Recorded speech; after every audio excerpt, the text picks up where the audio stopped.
Welcome to Going the Extra Mile, a podcast brought to you by Newleaf Training and Development. Each edition is sure to lift your spirit and encourage you in today's working world. Enjoy! Mind your language. I was riding on the Paseos recently with my friend Tom, and we came to a standstill at the end of our ride to say our goodbyes. Two young women, one pushing a stroller, came walking past us, and one of the ladies was dropping F-bombs as she was describing someone or something she was unhappy with. She had quite a loud, booming voice, and other people walking by were rolling their eyes, aghast at the vile diatribe coming out of this young mother's mouth. I decided to ask her if she could mind her language and maybe use different adjectives to describe her frustration. I thought it would help if I pointed out she had little ears in the stroller. My theory didn't go down too well, as she immediately pounced on me verbally and began directing her spew towards me. Tom was like, dude, not a good move. Have you noticed that vile language and the lack of common courtesy is becoming more common? When did bad language become more socially acceptable? I'm starting to hear foul and disgusting language even more now in the workplace. In my mind, what makes it even worse is when I hear it from senior leaders as they set the tone for the organisational culture.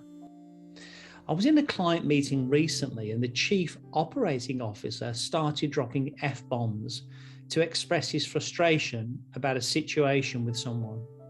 I was about to deliver a keynote address for another client a couple of weeks ago, and our client contact, who happens to be the Human Resources Director for Diversity and Inclusion, started using really vile language to describe how much she hated her boss. This doesn't seem to be a generational or gender problem, and therein lies the rub. Is bad language still regarded as taboo, or is it now deemed good for us to let off steam by using such horrid language? I decided to raise this with one of our other clients over lunch. I won't name the organisation, but she works for a well-known, federally funded research and development centre that's a household name.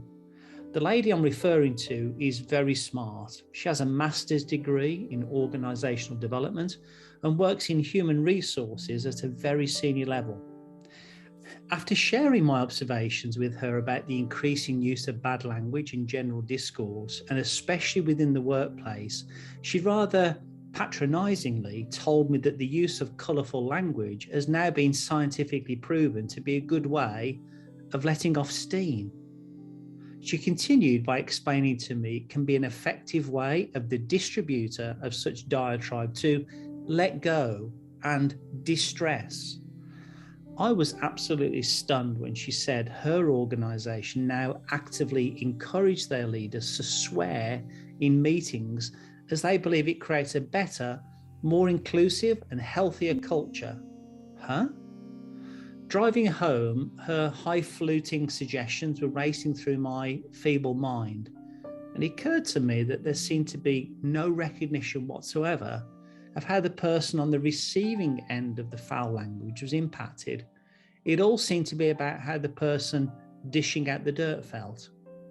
Call me old-fashioned, but it seems like we've come to a sad state of events when bad language is increasingly being regarded as good, especially in a professional work setting. My advice is not to fall into this trap. Good is still good, and bad is still bad. That truth is innately written on the human heart. People deep down still know what's right and what's wrong. See, light shines brighter as the darkness gets even darker. So, as an employee, a supervisor, a senior leader, or an entrepreneur, I encourage you, I plead with you to mind your language. See, little ears are listening. I hope you found that short story useful, and if you did, feel free to rate, review, and share this podcast. We'll be back next week with another episode, and we also invite you to check out our other weekly podcast, Take 5, an inspiring interview with a leader worth listening to. Bye for now.